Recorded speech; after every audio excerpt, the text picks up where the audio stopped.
French Gothic, grand arches and traceries, impressive stained glass windows, an Italian marble altar. I was taking everything in, everything, but nothing had clicked yet. The murder had been discovered less than 2 hours ago. Kyle and I were in the air minutes after we heard the news from the Savannah police. The story was already all over TV. The sweet smell of incense was in my nose. I could see the victim as we entered the cathedral. I groaned and felt a little sick to my stomach. It was a 21-year-old male, which I had known from the early reports. An art history major at the University of Georgia named Stephen Fenton. The killers had left Fenton's wallet and money. Nothing had been stolen, except his shirt. The cathedral was large and could probably hold as many as 1,000 worshippers. The flow of light from the stained glass windows created a pattern of colored patches on the floor. Even from a distance, I could see that the victim's neck had been torn open. The shirtless body was toned and sculpted, just like the others. It lay at the foot of a station of the cross, the 13th. The floor was stained with blood, but not much liquid remained. Did they drink the blood here in the cathedral? Was this about sacrilege, religion, the stations of the cross? Kyle and I approached Stephen Fenton. A body bag was already laid out in the nave. Technicians from the Savannah Police Department stood by. They were restless and angry, anxious to do their work and get out of there. We were holding them up.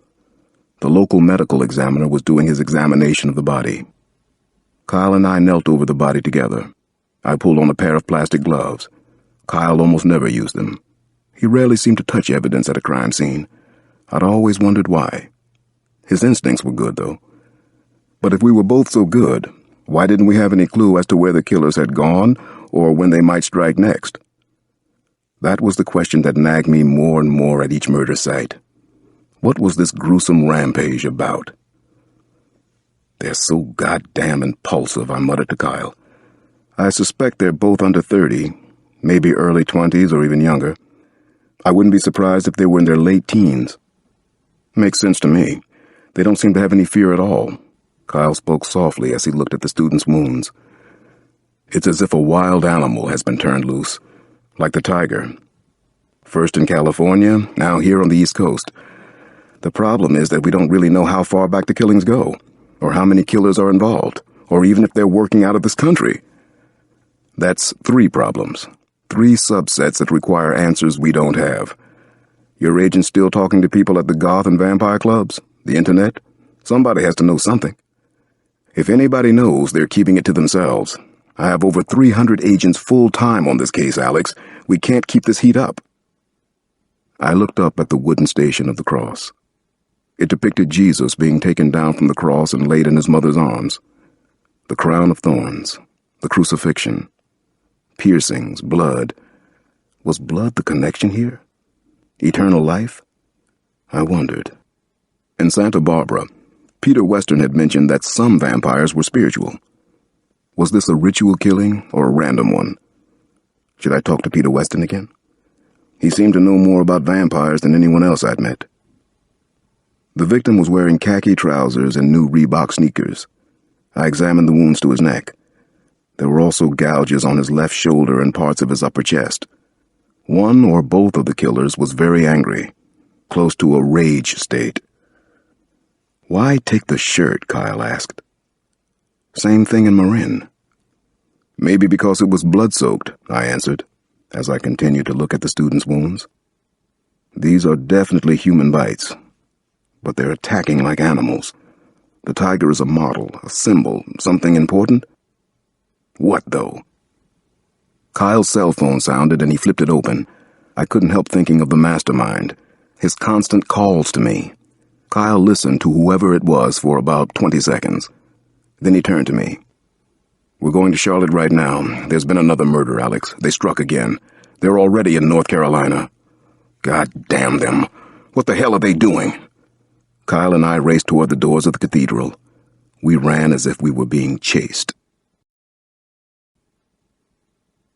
Chapter 48.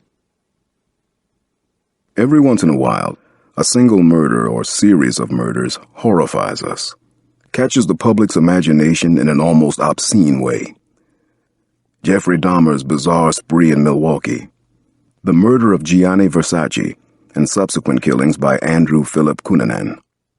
The Russian, Andrei Chikatilo, reputed to be the worst. Now this bloody rampage on 2 coasts of the United States. It was fortunate that we had the FBI helicopter to get us out of Savannah and over to Charlotte. While we were still in the air, Kyle was in contact with his operators on the ground, who had surrounded a ramshackle farmhouse about 14 miles outside Charlotte. I had never seen Kyle so animated and excited about a case before, not even Casanova or the gentleman caller. "Looks like we caught a break," Kyle said to me. "No one will get out of that house until we get there. I like our chances." "We'll see," I said. "I'm not convinced these are the same people." I had stopped making assumptions about the killers. Why Charlotte, North Carolina? This would be the 4th attack in the same city. Had everything been leading us to Charlotte? Why? Kyle listened to another situation report from agents on the scene. Then he related the relevant details to me. The parents of a 17-year-old Charlotte boy were attacked in bed late last night. Both bludgeoned to death. A claw hammer was found at the scene. There were bites on the bodies. There's evidence that either a large animal attacked the 2 adults, or the assailant was wearing sharpened metal fangs. Kyle rolled his eyes. He still didn't have much truck with vampires. The boy then fled to an abandoned farmhouse near the Loblolly River outside Charlotte. As far as we know, the people loitering in the house are mostly teenagers.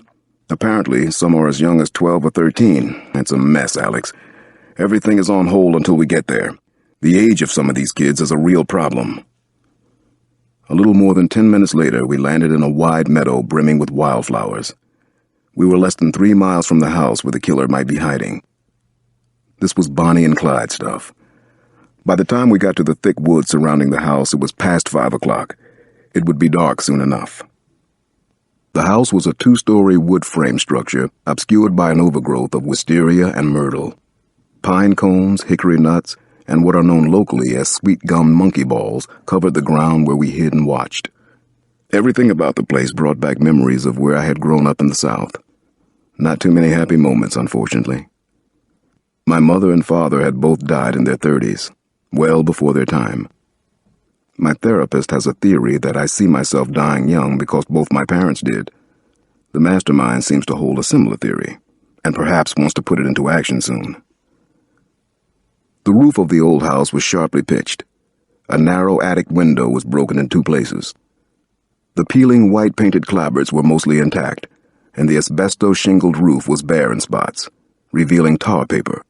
Creepy, creepy, creepy. The FBI was super sensitive to the fact that most of those inside the house were probably under 20 years old. They didn't know exactly who they were or if they had any police records. There was no proof they were involved with the murders. It was decided that as long as we remained undetected, we'd wait until night to see if anyone left or entered. Then we would move on the house. The situation was getting sticky, maybe political, and there would be consequences if a minor got hurt or killed. In sharp contrast, everything seemed peaceful in the woods. The ramshackle house was strangely quiet, considering all the young people who were supposed to be in there. No loud laughter or rock music. No smells of cooking. Dim lights were flickering. My growing fear was that the killer was already gone, that we were too late. Chapter 49. Someone was whispering close to my ear. It was Kyle. "Let's go, Alex. It's time to move on them." At 4 a.m, he gave the signal to breach the house. Kyle was calling all the shots. He had authority over the locals, too. I accompanied a dozen agents outfitted in blue windbreakers. Nobody was feeling too secure about the raid. We moved cautiously to within 75 yards of the house, the edge of the pine forest. 2 snipers, who had dug in about 30 yards from the house, radioed that it was still quiet inside. Too quiet? "These are mostly young kids," Kyle reminded us before we went in. "But protect yourselves first." We crawled on our hands and knees until we were as close as the snipers. Then we rushed the house, using 3 entrances to get inside. Kyle and I went through the front, the others through the side and back. A couple of flashbang grenades went off. There was screaming on the ground floor, high-pitched, kids. No gunshots yet. It was a weird, chaotic scene. Stone kids, lots of them, most in their underwear or nude. At least 20 teenagers had been sleeping on the ground floor. No electricity, just candles. The place smelled of urine, weed, mildew, cheap wine, and wax. Insane clown posse and killer priest posters were hung on the walls. The tiny front hall in the living room merged into an open area. The kids had been asleep on blankets or just the wooden floor. Now they were awake and angry, shouting, "Pigs! Cops! Get the fuck out!" Agents were rousting more of them on the second floor. There were fistfights, but still no gunshots. No one seriously hurt yet. A sense of anticlimax. A skinny boy screamed at the top of his voice and rushed at me. He seemed to have no fear. His eyes were blood red, color contacts. He was growling and drooling frothy saliva. I took him down in a headlock, cuffed him, told him to chill before he got himself hurt. I doubt that he weighed much more than 140 pounds, but he was wiry and stronger than he looked. An agent near me wasn't so lucky. A heavy-set red-headed girl bit him in the cheek as he was attempting to restrain her. Then the girl bit into his chest. The agent howled and struggled to get her off. She held on like a dog with a bone. I yanked the girl away and cuffed her arms behind her back. She wore a black t-shirt with "Merry fucking Xmas, bitch" printed on it. She had tattoos of snakes and skulls everywhere. She was screaming in my face, "You are unworthy! You suck!" "The one we want is in the cellar. The killer," Kyle called to me. "Erwin Snyder." I followed him through a dysfunctional kitchen, then out back to a slanted wooden door that led to a cellar. We had our guns drawn. Based on what we knew about the viciousness and suddenness of Erwin Snyder's attack, nobody wanted to go into the cellar. I yanked open the door and we edged inside. Kyle, 2 other agents, and I went down 3 rickety wooden steps. It was quiet and dark. An agent worked a flashlight around. Then we saw the killer. He saw us, too. Chapter 50. A well-built teenage boy in a soiled black leather-studded vest and black jeans was crouched in the far corner of the cellar, waiting for us. He had a crowbar. He leaped up and began swinging it over his head. He was growling. It had to be Erwin Snyder, the boy who had killed his parents. He was so damn young, just 17. What had gotten into his head? Gold fangs protruded from his mouth. Contacts made his eyes appear blood red. His nose and eyebrows were pierced with at least a dozen tiny gold and silver hoops. He was tightly muscled and over 6 feet tall. He'd been a star football player before he suddenly dropped out of school. Snyder continued to growl at us. He stood in an oozing groundwater puddle and didn't seem aware of it. His eyes were glazed and seemed to be set way back in his skull. "Back off," he shouted. "Y'all have no idea how much shit you're in. Y'all have no goddamn idea. Now get the fuck out of here. Get out of our house." He was still swinging the heavy rusted crowbar. We stopped moving. I wanted to hear whatever he had to say. "What kind of shit are we in?" I asked Snyder. "I know who you are," he shouted, spraying spit all the way across the room. He was in a murderous rage. He looked stoned beyond comprehension. "Who am I?" I asked him. How could he know? "You're fucking Cross, that's who," he said, and bad fang-capped teeth, the smile of a madman. His answer shook me up. "The rest of y'all are FBI dogs. Y'all deserve to die. You will. The Cross don't work here, assholes." "Why did you kill your mother and father?" Kyle asked from his place on the stairs. "To free 'em," Snyder sneered. "Now they're free as little birdies in the air." "I don't believe you," I said. "That's bullshit." He continued to growl like a barnyard dog. "Smarter than you look, Cross." "Why did you use metal fangs when you bit them? What does the tiger mean, Erwin?" I asked another couple of questions. "You already know or you wouldn't ask," he said, and laughed wickedly. His real teeth were yellow and nicotine-stained. His black jeans were filthy and looked as if they'd been dipped in ashes. The leather vest had studs missing. The cellar smelled awful, like spoiled meat. What had happened down here? I almost didn't want to know.